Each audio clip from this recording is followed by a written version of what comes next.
Жақсы болып отқан бір кезде маған айтты, менде балалық арманым осындай әнші болу керек еді деп көз ашынан жас алып отыр. Қалжың айтам, маған айтпады себебін, менде қобалжып отырмын да, мына жерде жылап отырмын. Ой, сан жарай. Айгүлек, не болды, өзің айтарсың бәлкім. Сәл қобалжып кеттім Диана ханым. Осы бүгінге дейінгі болып жатқан өзім жеке өміріме қатысты нәрселер осы.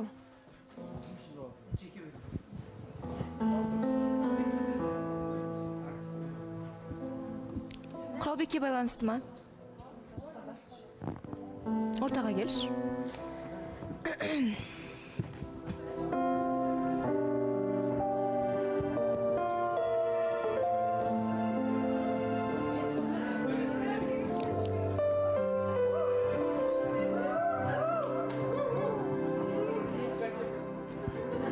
Ерасыл, сіз сатып алып берген көйлек емес пе? Ерекше екен, көздің жауын алады. Жо, Диана ханым, өйткені кеше 31 күні біз енді шешімін шығардық қой, уақыт болған жоқ, енді көйлек іздеп жүретін енді алдағы уақытта. Осындай болсын, е, былай. Енді өз қалауы ғой. Ал, Айгүлек. Негізі бізде біраз қатысушылардың тосын сыйы бар еді, көрерменге дайындаған, бізге дайындаған, сіздерге дайындаған, бірақ күте тұрады. Бірінші Құралбек пен Айгүлектің мәселесін талқылап көрейік, не болды? Жаңа жылды бірге қарсы алдыңыздар ма? Жоқ. Соңғы рет қашан көрістіңіздер? Ең соңғы рет осы жерге келген кезде ең соңғы рет көрдім. бір жарым жұма бұрын? Почти 2 жұма болды. Содан кейін хабарласпадыңыздар ма? Одан кейін 1-2 күн қатарынан кешке қарай бос емес уақытта звондаған болатын. Бірақ жаңа жылдың алдында мен звондадым. Бір өтірік айтпасам 20 рет па 25 рет па звондадым. Бірақ жауап болған жоқ. Шынын айтсам, мен түсінбедім да. Не болып жатыр? Білмеймін, Диана ханым. Шын бүгінде де эфирде сондайын шыдап отырайын деп мен нете алмай кеттім. Босап кеттім, шынын айтсам ше. Негізі кеше барлық жұптарды шақырдық қой біз. Қолда бар жұптардың барлығын 31 желтоқсан студиямыздағы бастарын қосып жинаған едік. Құралбекке де хабарластық кеше. Бүгін сөйлеспедік ол кісімен. Бірақ оған дейін келем деп жүрген адам кеше мүлдем телефон тұтқасын да көтермеді. Оған дейін де өшіріп тастады ұялы телефонын. Жалпы байланыста жоқ, ол кісі бізде жоғалтып алдық оны. Иә, мен де осы жерде жаңа жыл болғаннан кейін келеді деп күтіп, өзімен сөйлестім. Жаңа жылда осында болатын шығарсың деп. Иә, барам деп уәдесін берді, бірақ сол күн бір күн бұрын звондасам, уже телефон өшіп тұрды. Жаңа жыл күні звондасам, телефон алмады. Диана ханым, маған ауыр тиіп отқаны, мен шынайы айтқаннан кейін осы жерде уәдесін бергеніне сендім да оған, бірақ әкелерімнен ұялып отырмын ше қазір. Бір емес екі әкеме звондап баталарын алып ол кісілердің.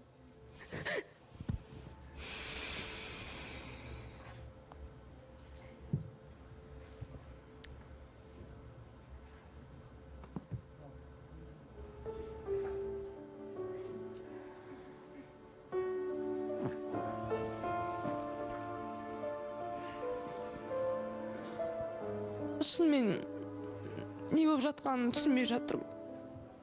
Просто ойлаймын да, адам бір мақсат қойса, бір уәделерді берсе, соған әрекет жасау керек қой. Бұл студияда қандай сөздер айтылды, барлығымыз естідік қой. Бір жастықта қартаямыз. Мен саған әлі талай қызықты көрсетем, уәде берем деп. Ақ орамалды тағып алып кетем деп.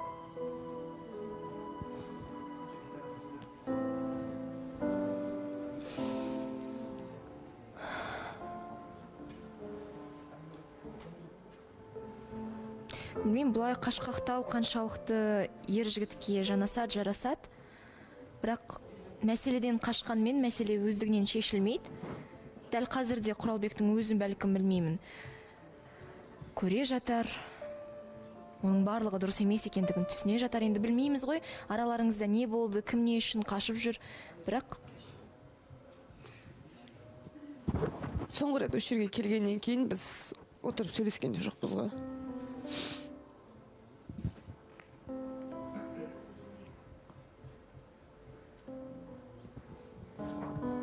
кедергі не себеп деп ойлайсың? Жаныма батады шынымен. Енді Диана ханым енді бәрібір сөйлескен кезде де енді білмеймін, қателік қазір одан да менен де деп айта алмаймын. Арамызда бір түсініспеушілік. Мен баста айтқан, маған негізі махаббат жасы қарамайды. Маған оның жасы бір кішкентай деп қарамаппын оған ше. Мүмкін менің жасымнан ұялған шығар деп ойлаймын. Жан-жағында достары бар, араласатын адамдары бар. Мүмкін ойланатын шығар ол да. Енді қазір эфирге шығып жүргеннен кейін енді уже көреді сырттан, естиді, жан-жағында достары деген сияқты. Бірақ қанша дегенмен Құралбек бірінші күні білді ғой сіздің жасыңызды. Уақыт өте келе білген жоқ, сөз салғаннан кейін білген жоқ. Басында келген сәтте барлығын ашық түрде айттық. Я, маған бәрібір, мен дайынмын. 31 күні кеше шынымен күттім ше, хотя бірге қарсы алмасақ та осы эфирге келетін шығар деп сыйлығымды дайындап келген болатын.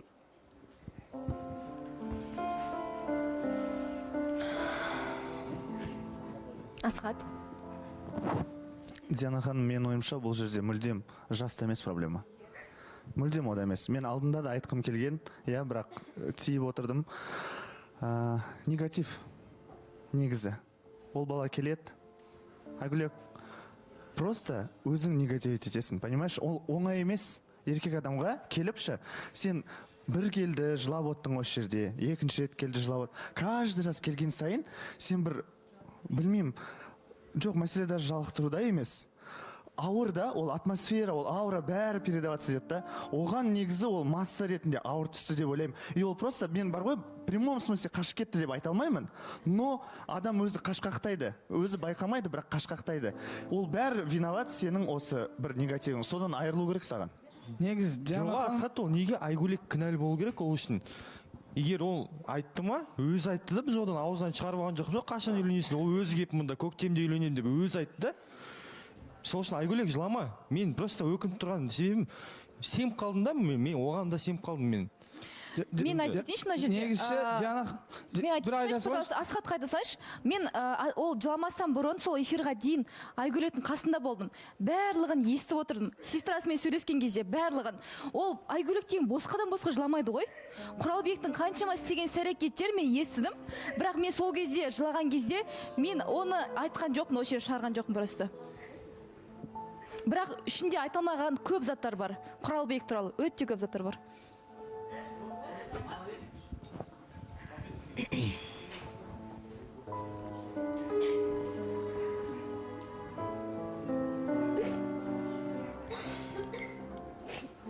Абылай су алып келетін сияқтысың.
Шаршадым, сүйгенді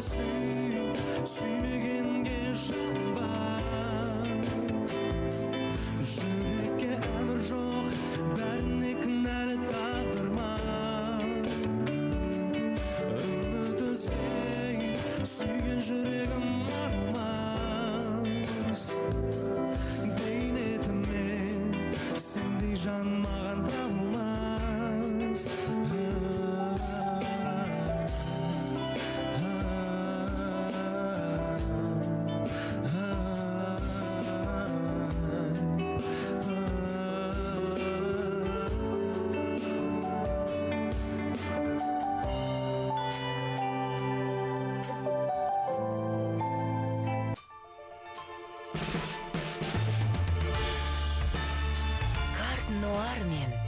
жігітіңнің жамандығын жасырып жақсылығын асырып мен солай жасағым келді. Ешқандай минус ой жерге келген кезде айтпай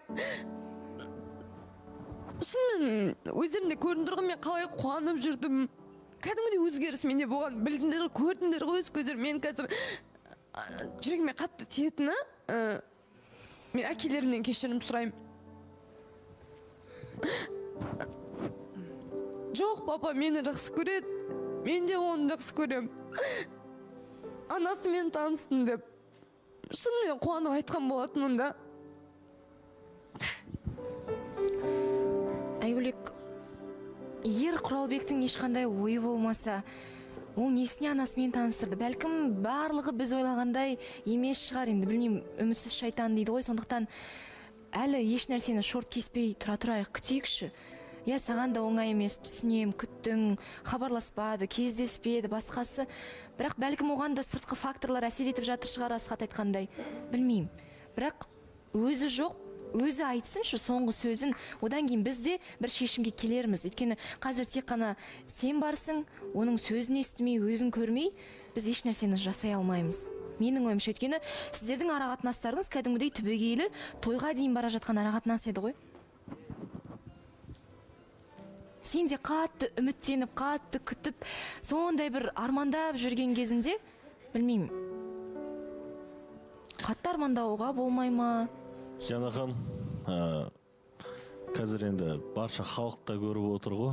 Сол Құралбекке бір айтатын сөзім бар еді.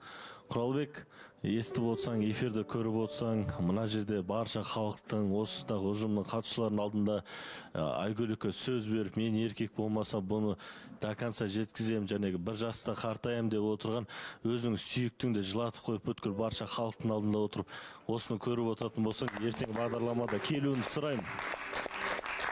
Мән жайды дұрыстап түсіндіріп, Айгөлектің бір кешірім сұрағанын қалаймын осы жерге келіп. Расыл, біздің де қалауымыз, ниетіміз сол, құрметті көрермен, алда 2 күн демалыс қой, сол күндері бәлкім хабарға шығады. Өзіміз де хабарласып қоңырау шаламыз. Құралбек, расымен де бізді көріп отырсаңыз, сізге жалынды сәлем, өтініш, байланысқа шығыңызшы.